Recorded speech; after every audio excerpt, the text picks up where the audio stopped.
4 লাখ আছে না, 4 লাখের 10% কত? 40,000। 40,000 তো একটা মাসের বেতন হয়। 40,000 একটা লোকের স্যালারি হয়, হয় না ভাই? হয় হয়। তাহলে আমি নাই, আমার প্রোডাক্ট সেল হইলো, আমি কোম্পানির থেকে তো প্রফিট পাবোই, আবার টিম থেকে একটা প্রফিট পাচ্ছি না। দুই জায়গা থেকে প্যারালালি ইনকাম হইলে আমার ইনকাম দাঁড়াইছে দেখবেন কি প্রায় 50 থেকে 60,000 টাকা। তার মানে হচ্ছে এটা কিন্তু প্রতিদিন আমার 50,000 টাকার মতো খরচ আছে প্রতিদিন। আমার টিম, আমার অফিস, আমার গাড়ি, আমার সব কিছু মেনটেন করতে প্রতিদিন প্রায় 50,000 টাকা খরচ হয়। এখন এই 50,000 টাকা খরচ হলে টাকা কোথা থেকে আসে? আপনারা কেউ না কেউ ব্যবসা করতেছেন, আপনারা কেউ না কেউ কাজ করতেছেন, আমার কোম্পানি কোনো না কোনো জায়গায় সেল করতেছে। এবং এটাই না শুধু আমার কোম্পানি, আমার এই টিমের বাইরেও আরো 100 টিম আছে, আছে না নাই? আছে। তার মানে হচ্ছে 32 মাস আগের কোম্পানি আর বর্তমান কোম্পানি কিন্তু এক না। আজ থেকে 32 মাস আগে যখন এই রেস্টুরেন্ট আমরা করেছিলাম তখন কিন্তু এই রকম লোক নিয়ে ব্যবসা করতে মামুন ভাই, এই এত দিল, এর বেশি লোক ছিল না। তাহলে 32 মাস পরে গিয়ে আজকে মামুন ভাইয়ের অফিসের অভাব নেই। কতটি অফিস? গুলশানে 2টা বিল্ডিং এ 6টা অফিস, এই বিল্ডিং এ 3টা অফিস, জ্যামকোট টাওয়ারে 2টা অফিস, 2টা ফ্লোর, প্যারামাউন্ট টাওয়ারে, সেনা কল্যাণে, জিআইডির অপোজিটে, পল্টনে, তারপরে আপনার আছে কি উত্তরা। তার মানে হিউজ অফিস হয়ে গেছে এই কয়টা বছরে, প্রায় 2-2.5 বছরে। এতগুলো অফিস হওয়ার কারণ কি? নিঃসন্দেহে কোম্পানির বিজনেস ভালো, নিঃসন্দেহে কোম্পানির বিজনেস ভালো। কোম্পানি একটা মাত্র কোম্পানি আজকে প্রায় 5টা কোম্পানিতে রূপান্তরিত হয়েছে।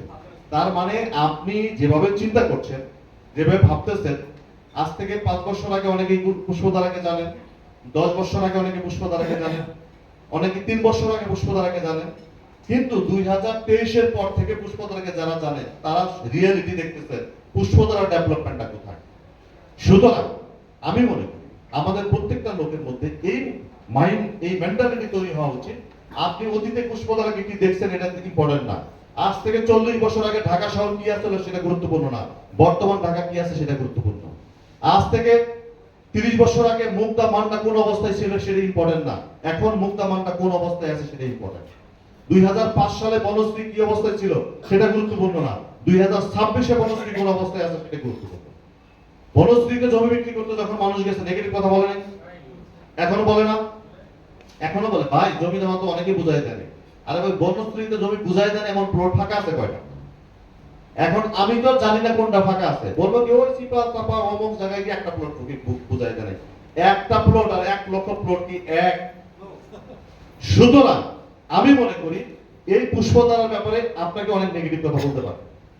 আমি দেখছি, আমি যখন শুরু করেছিলাম আমাকে অনেকে বলতো, তখন আমি চিন্তা করতাম 16 সালে শুরু করলাম 10 কাঠা জায়গা নিয়ে, 16 সাল থেকে 23 সাল পর্যন্ত আমি কাজ করলাম না। এই 23 সাল পর্যন্ত কোম্পানি তো ব্যাপক কাজ করলো, করে তো কোম্পানি জায়গায় অনেক ডেভেলপমেন্ট হয়েছে, বাট আমার তো কোনো পরিবর্তন হলো না। তখন ডিসাইড করেছি যে আমি কারো কথা শুনতে রাজি না, পুষ্পধারা যা হবে আমারও তা হবে। আমি উইন উইন সিচুয়েশনে থাকতে চাই, আমিও লাভবান হতে চাই, পুষ্পধারাকেও আমি লাভবান করতে চাই। এই সিদ্ধান্তে আমি উপনীত হওয়ার পর থেকে আজকে 1 সেকেন্ডের জন্য, 1 মিনিটের জন্য কারো কথা আমি প্রভাবিত হই না, আমি কখনো নেগেটিভ হই না। দেখেন আপনারা আমার আমি সব সময় গরম কথা বলি, সব সময় আমার মধ্যে সব সময় তথ্যভিত্তিক কথা থাকে। আপনারা যারা আমার কাছে থাকেন, সাথে থাকেন, পাশে থাকেন, আপনারা জানেন প্রতিদিন সকালে বক্তব্য দেই, এক বক্তব্য আমি একদিন দেই, পরের দিন দেই না। কি কথা সত্য না মিথ্যা? এবং সকল বক্তব্যই লজিক্যাল হয়, কারণ লজিকের বাইরে আমরা কেউ না। আমি চাই আমার টিমের যারা আছেন পুষ্পধারার মধ্যে ইউনিক একটা টিম করতে চাই, আমরা ডাইনামিক হতে চাই, আমরা ডেডিকেশন নিয়ে কাজ করতে চাই, আমরা ডেসপারেটলি কাজ করতে চাই।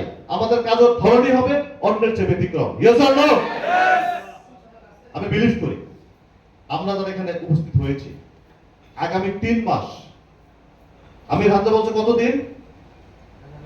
11 দিন। আমার টার্গেট কতদিন? 90 দিন। এই 90 দিনে এক একটি ব্যক্তিকে আমি এক একটা পুষ্পধারাতে রূপান্তরিত করতে চাই। আমি জানি আমার মধ্যে যে তথ্যগুলো আছে, আমার মধ্যে যে ইনফরমেশন আছে, আমার মধ্যে যে সাহস আছে, আমার মধ্যে যে বিশ্বাস আছে, এটা আমি ট্রান্সফার করতে চাই। প্রত্যেকের ঘরে ঘরে আমরা দুর্গ করতে চাই ইনশাআল্লাহ। আমরা কি পারবো এটা? পেছনের লোক সব নরম, সামনের লোক সব গরম। কেন জানেন? সামনের লোকগুলো সবসময় সকালবেলা থাকে আমার সাথে, পেছনের লোকগুলো সবসময় বিকাল বেলা থাকে। পেছনের লোকগুলো শরীর ম্যাচ ম্যাচ করে, সামনের লোকগুলো সকালবেলা বিসমিল্লাহ কয়ে কাজ শুরু করে, নারায়ে তাকবীর আল্লাহু আকবার করে শুরু করে। তা আমরা কি শুরু করতে পারি? পিছন থেকে যারা আছি তাই গরম হইতে হবে। এই বিজনেসটা গরমের বিজনেস। মার্কেটিং মানে আপনাকে গরম হইতে হবে। মার্কেটিং মানে চ্যালেঞ্জিং পেশা। মার্কেটিং মানে নবেল পেশা। মার্কেটিং এ যে যত ভালো করতে পারবেন, পৃথিবীর সকল কাজ তার জন্য সহজ। আর মার্কেটিং এ যদি ভালো করতে না পারেন, আপনি ভাত রান্না করতে আপনার জন্য কষ্ট হবে, ভাত নষ্ট হয়ে যাবে। আমার কথা কি বুঝতে পারছো সবাই? তো আমি চাই আমরা প্রত্যেকটি লোক, প্রতিটি টেবিল, প্রতিটি ব্যক্তি আর এক একটি ইনস্টিটিউট হতে চাই আমরা। আমরা তো পারবো সবাই ইনশাআল্লাহ।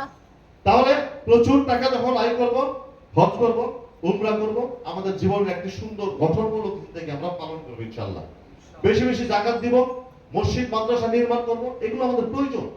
আপনি যখন সদকায়ে জারিয়া করবেন, একটা মসজিদ নির্মাণ করবেন, এখানে শত শত মানুষ দিনের পর দিন কি করবে? নামাজ পড়বে।